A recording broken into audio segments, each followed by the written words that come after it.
네, 오늘도 삶의 자리를 구별하고 하나님을 예배하는 종교 가족들을 예수님의 이름으로 축복합니다. 특별히 오늘 저녁 예배는 우리 종교교회 역사위원회 헌신 예배로 드리고 있습니다. 이 시간 하나님을 예배하는 역사위원들의 사역과 가정 가운데 하나님의 크신 은혜와 사랑이 가득하기를 예수님의 이름으로 축복합니다. 오늘은 말씀을 나누기 전에 한 가지 질문을 드리면서 설교를 시작하려고 합니다. 우리 성도님들께서는 종교교회 역사위원회가 하고 있는 사역에 대해서 잘 알고 계신가요? 오늘 역사위원회 헌신 예배를 드리고 있는데요, 종교교회 역사위원회가 하고 있는 사역들이 어떤 일들일까요? 역사위원회는 우리 종교교회의 역사를 연구하고 과거의 사건과 사실을 정리하는 사역을 하고 있습니다. 그리고 교회에 가치 있는 유물과 유적들을 잘 관리하고 보관하고 있고요, 과거와 현재를 이어주는 사역을 하고 있는 것이 바로 역사위원회의 사역입니다. 그래서 우리 교회 지하 2층에 가보면 수장고가 마련되어 있어서요, 교회의 중요한 자료들과 유물들이 잘 보관 관리되고 있습니다. 그리고 5층에 올라가 보면 종교교회 역사에 대해서 잘 설명해주고 있죠. 또 역사관에 가보면 우리 종교교회의 시작과 그리고 그 과정과 오늘의 현재까지 잘 알 수 있는 내용들이 전시되어져 있습니다. 근데 우리 종교교회 성도님들은 그럴 리가 결코 없겠지만요, 어떤 사람들은 역사와 관련된 사역에 대해서 불필요하다라고 생각하는 경우가 있습니다. 오늘날에는 시간이 너무나도 빨리 흘러가고 있고요, 시시각각 변하는 일들이 정말 다양하게 경험되어지기 때문에 과거에 대한 연구와 과거에 대한 고민은 효율적이지 않다라고 생각합니다. 그러나 역사에 대한 연구와 고민은 오늘을 살아가는 우리에게 있어서 지속되어야 할 중요한 과제임을 기억해야 합니다. 왜냐하면 역사는 단순한 과거의 사실이 아니라요, 오늘을 살아가는 우리의 나침반이 되어주기 때문입니다. 과거의 역사는 그냥 단순히 있었던 사건의 나열들이 아니라 우리의 신앙에 있어서도 믿음의 선진들이 교회사적으로 어떤 삶을 살아왔는지를 우리에게 말해주고 있기 때문입니다. 그래서 우리가 오늘을 살아감에 있어서 문제를 마주하고 어려움을 마주하게 됐을 때 진리인 성경을 기초로 그 답을 풀어가고자 하지만, 때로는 과거의 교회사라든지 역사 그리고 믿음의 선진들의 삶을 통해서 해결의 실마리를 찾을 수 있게 되는 것입니다. 그렇기 때문에 오늘 헌신 예배를 드리고 있는 역사위원회의 사역이 중요할까요? 중요하지 않을까요? 네, 마음으로 대답하고 계시죠? 정말 중요합니다.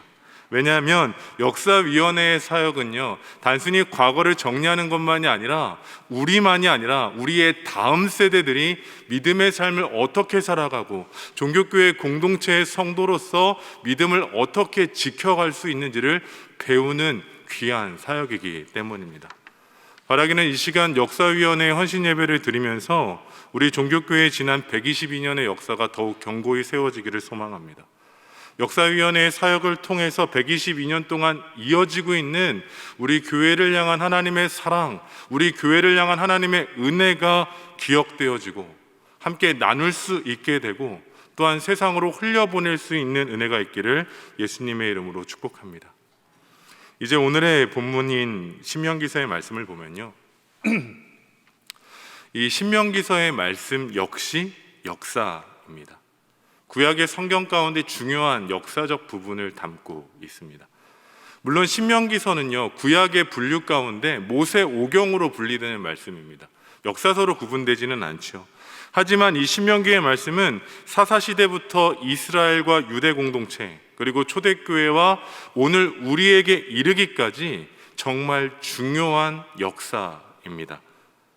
실제로 구약의 선지자들은요, 신명기 사관을 기초로 하나님의 말씀을 선언했습니다. 시편 기자들은 신명기의 메시지를 기초로 신앙 고백을 담았고 찬양을 엮어 놓았던 것입니다.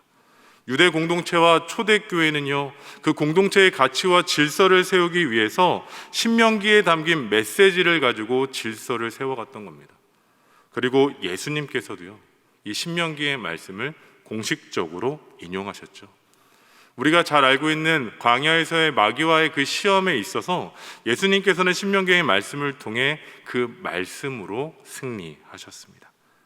그렇다면 이렇게 중요한 역사인 신명기에서는 어떤 내용을 담고 있을까요? 오늘 본문인 이 신명기서는요, 출애굽 2세대들을 향한 모세의 고별 설교를 담고 있는 말씀입니다. 오늘 본문인 신명기서는 고별 설교 3편, 모세의 설교 3편이 34장을 통해서 구성되어 있습니다. 아니, 설교 3편이 34장으로 구성되어 있으면 우리에게 어떤 느낌이 다가오죠? 좀 답답합니다. 아니, 설교를 34장이나 3번씩 반복한다고? 우리에게 이 말씀이 조금은 막연히 어렵게 느껴지는 것이죠.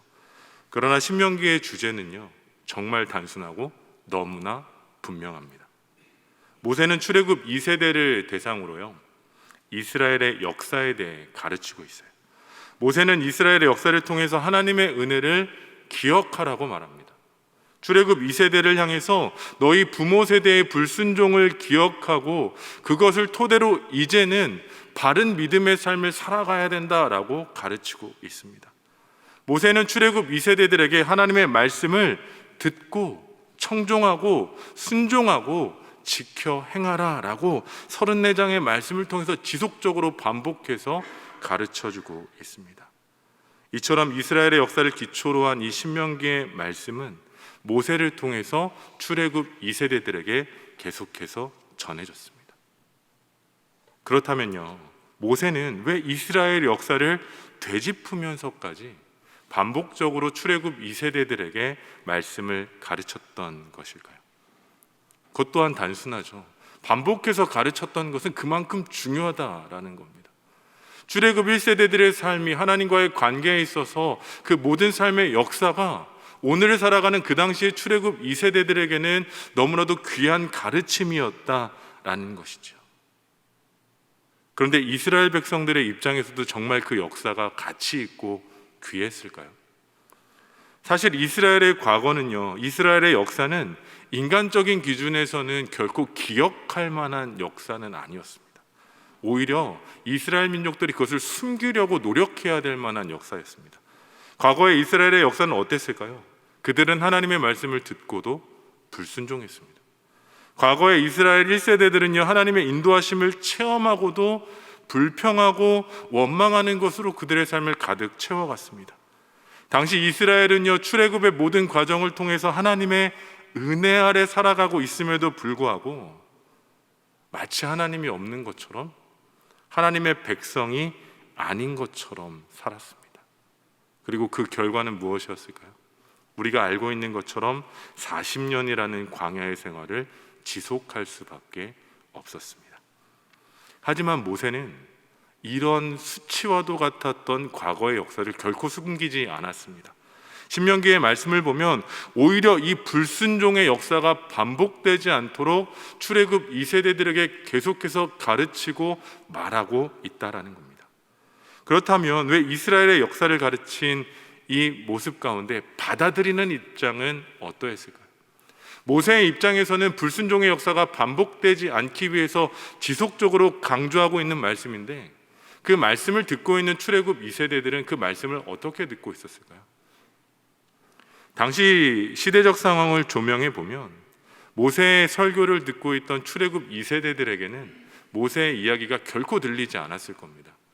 왜냐하면 당시 출애굽 2세대는요, 광야의 40년의 시간을 이제 마무리해 가면서 약속의 땅에 들어갈 일만 남겨놓고 있었기 때문입니다. 이제 약속의 땅에 들어간다라는 생각으로 결코 모세의 이야기가, 그 가르침이, 그 이야기가 들리지 않았다라는 거죠. 그들은 이런 이야기를 기대했을 겁니다. 이제 약속의 땅까지 40년이라는 시간을 고생해서 왔으니까 수고했다고, 너희들 애썼다고, 이제 들어가서 하나님이 약속하신 그 땅을 누리기만 하면 된다라고 모세의 이야기를 듣고 싶었을 겁니다. 하지만 모세는 지난 40년의 시간을 되돌아보면서 출애굽 2세대들에게 이렇게 이야기하고 있습니다. 다 함께 본문 11절과 18절의 말씀을 각각 읽어보겠습니다. 신명기 8장 11절과 18절의 말씀입니다. 시작. 내가 오늘 내게 명하는 여호와의 명령과 법도와 규례를 지키지 아니하고 내 하나님 여호와를 잊어버리지 않도록 삼가할지어다. 18절 말씀입니다.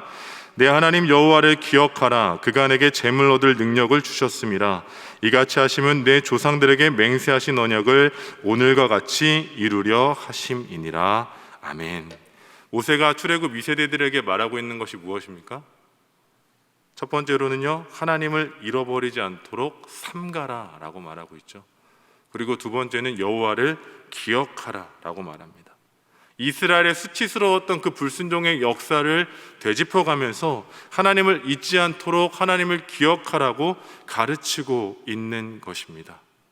그럼 왜 이게 반복되고 있는가? 이것은 앞서 말씀드린 것처럼 중요하기 때문이기도 하지만 사실 계속해서 반복하는 이유 두 번째는 당시 출애굽 2세대들의 영적인 상태가 바른 신앙으로 세워져 있지 않았기 때문입니다.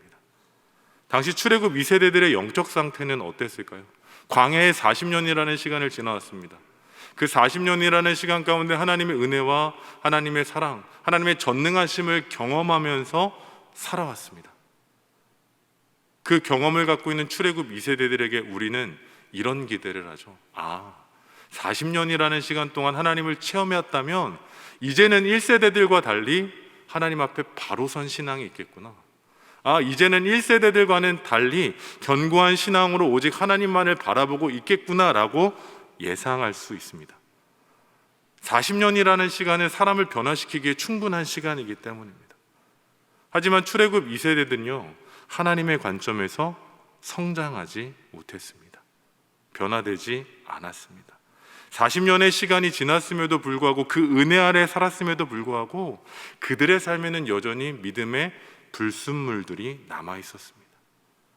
광야 40년을 살았습니다. 하나님의 능력을 체험했습니다. 하지만 그들은 여전히 1세대들의 신앙을 담는 불신앙으로 머물러 있었던 거죠. 그렇다면 우리가 그들이 불신앙과 불순물이 남아있다라고 판단할 수 있는 근거는 무엇일까요?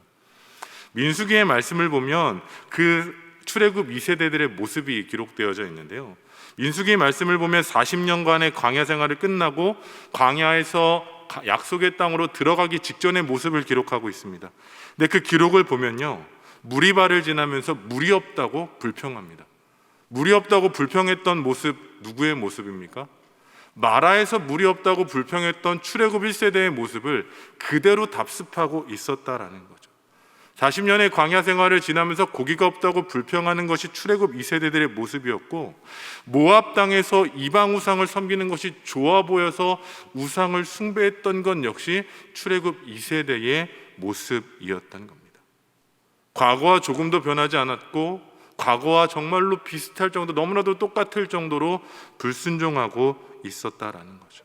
그래서 하나님께서는 모세를 통해 말씀을 선언하신 겁니다. 하나님을 잊지 말고 하나님을 기억하라고.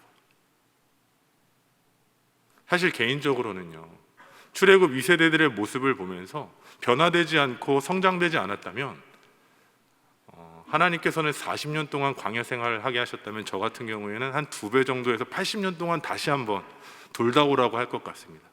그 정도면 변화되지 않을까요? 40년 모자라고 한다면 한 80년 동안 돌다 보면 그때는 변화되겠죠. 그러나 하나님의 마음은요, 변화되지 않았음에도 불구하고 달라지지 않으셨습니다. 이스라엘이 전혀 변화되지 않았음에도 불구하고 그저 하나님을 잊지 말라고, 기억하라고 말씀하실 뿐이었습니다. 그렇다면 왜 또 다른 심판이 아니라 하나님을 기억하라고만 말씀하신 걸까요? 여기에는 하나님의 사랑이 담겨져 있습니다. 이스라엘을 사랑하는 마음으로 그들과 맺은 언약을 지키시기 위해서 하나님을 잊지 말고 기억하라고 말씀하셨던 겁니다. 다 함께 본문 18절의 말씀 함께 읽겠습니다. 본문 18절의 말씀입니다. 시작. 내 하나님 여호와를 기억하라. 그가 내게 재물 얻을 능력을 주셨음이라.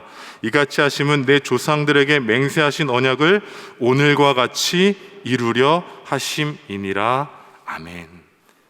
변화되지 않고 아직도 불순종하고 있었던 출애굽 2세대, 그들에게 약속의 땅을 허락하신 이유는 그들이 그 땅을 받을 만한 자격이 있었기 때문이 아니라 그것은 하나님의 사랑이 근거가 되었고, 신실하신 하나님께서 이전에 맺었던 언약을 지키기 위해 그 땅을 허락하신 겁니다.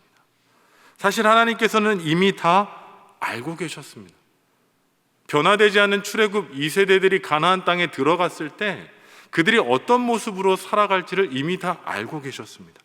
본문 12절로 14절 말씀 우리가 함께 읽어보겠습니다. 본문 12절로 14절 말씀입니다. 시작. 내가 먹어서 배부르고 아름다운 집을 짓고 거주하게 되며 또 내 소와 양이 번성하며 내 은금이 증식되며 내 소유가 다 풍성하게 될 때에 내 마음이 교만하여 내 하나님 여호와를 잊어버릴까 염려하노라. 여호와는 너를 애굽 땅 종되었던 집에서 이끌어내시고. 아멘.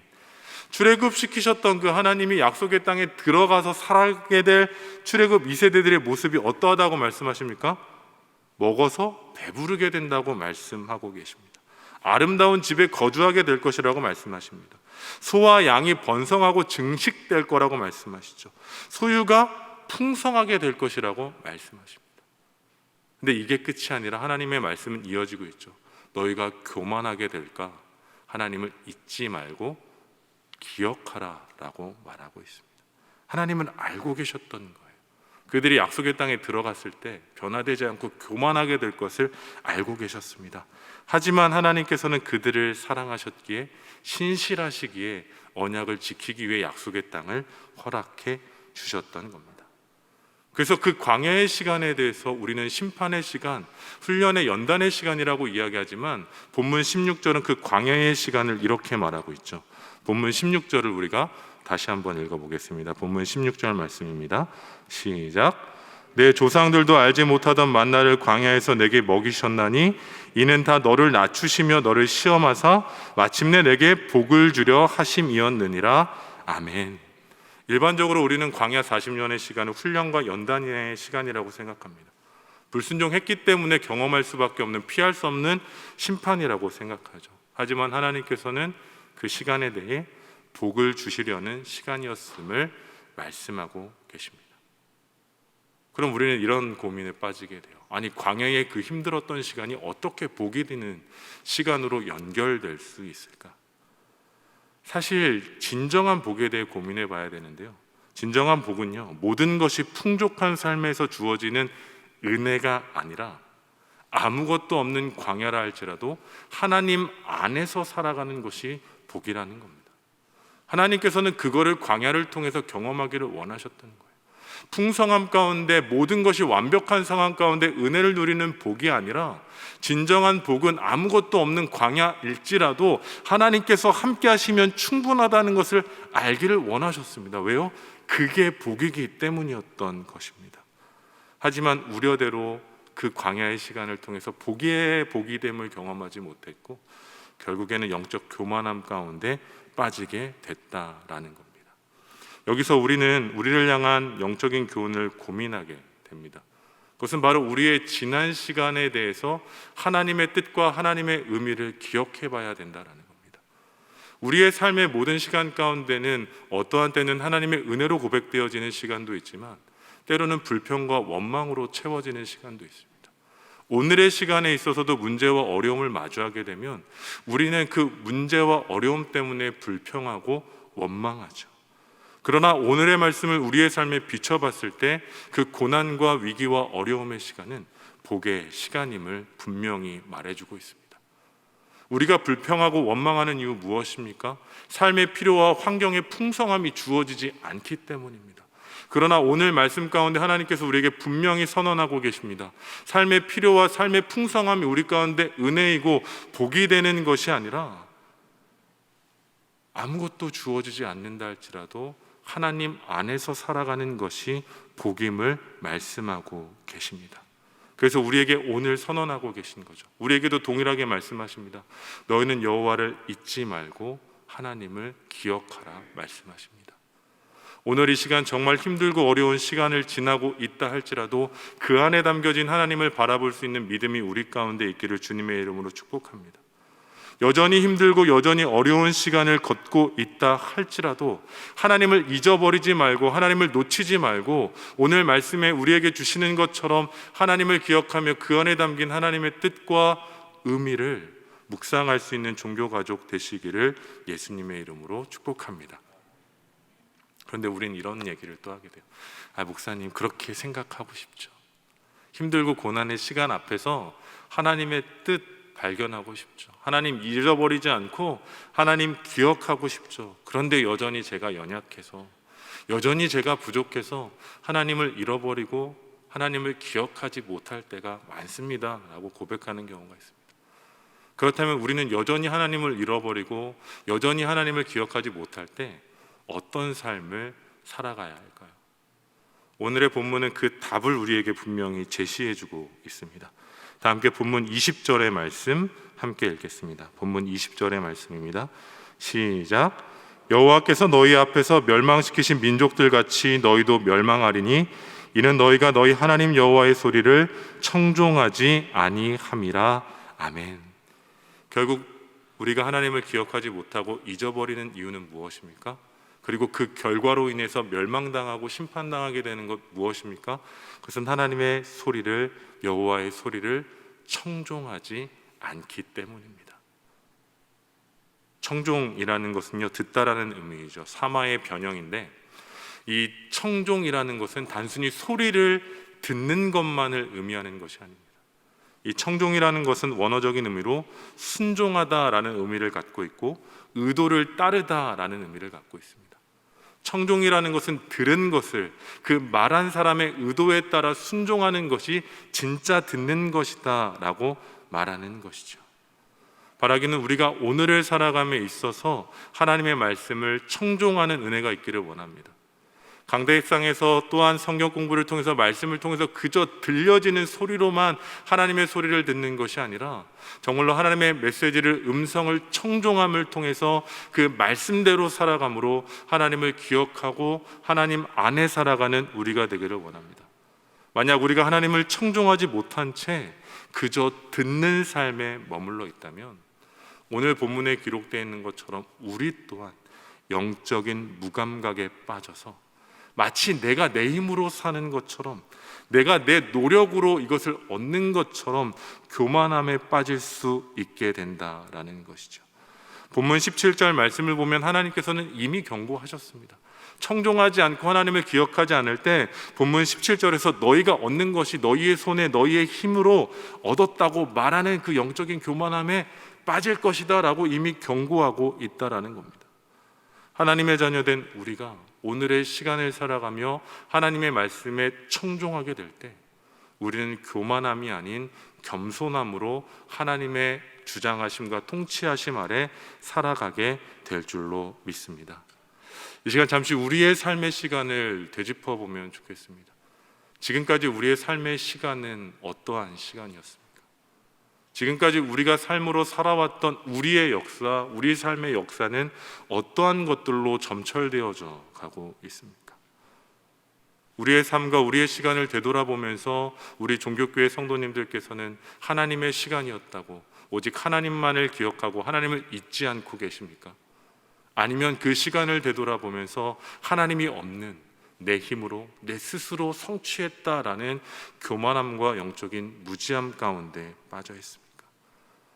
바라기는 오늘의 말씀을 통해서 오늘의 시간과, 과거의 시간부터 오늘의 시간, 그리고 내일의 시간까지도 하나님의 역사하심 가운데 속해 있음을 고백하며 하나님을 잊지 않고 하나님을 기억하는 우리 종교가족 되시기를 소망합니다. 지금까지의 삶 가운데 역사하셨던 하나님을 되짚어보며 감사와 찬송과 영광을 돌리는 삶이 되기를 주님의 이름으로 축복합니다. 우리가 지난 역사에 대해서, 지난 시간에 대해서 오직 하나님만을 기억할 때 우리는 오늘을 살아감에 있어서 하나님의 소리를 청종할 수 있습니다. 지난 시간 안에 담긴 위기의 때에도, 넉넉할 때에도, 풍성할 때에도 담겨져 있는 하나님의 은혜를 기억할 때 우리는 오늘도 그 어떠한 상황 가운데 있다 할지라도 하나님을 청종하게 될 줄로 믿습니다. 더 나아가 오늘을 살아가는 우리의 삶이 하나님을 잊지 않고 기억하는 삶이 되고 매일의 삶 가운데 하나님을 청종하는 삶이 된다면 오늘의 시간이 다음 세대들이 바라볼 때는 믿음의 역사로 기억될 줄로 믿습니다. 이 시간 가운데 소망하는 것은 오늘을 살아가는 우리 세대가 하나님의 말씀을 청종함으로 하나님을 잊지 않고 하나님을 기억함을 통해서 우리 종교교회의 다음 세대들에게 우리의 삶이 믿음의 역사가 되고 우리의 삶이 영적인 도전이 되고 우리의 삶이 신앙의 나침반이 되는 그러한 은혜가 있기를 예수님의 이름으로 축복합니다. 이러한 일들을 도전해 나아가며 하나님의 소리에만 청종함으로 하나님을 잊지 않고 하나님을 기억하는 우리 종교교회 되시기를 예수님의 이름으로 축복합니다. 기도하겠습니다.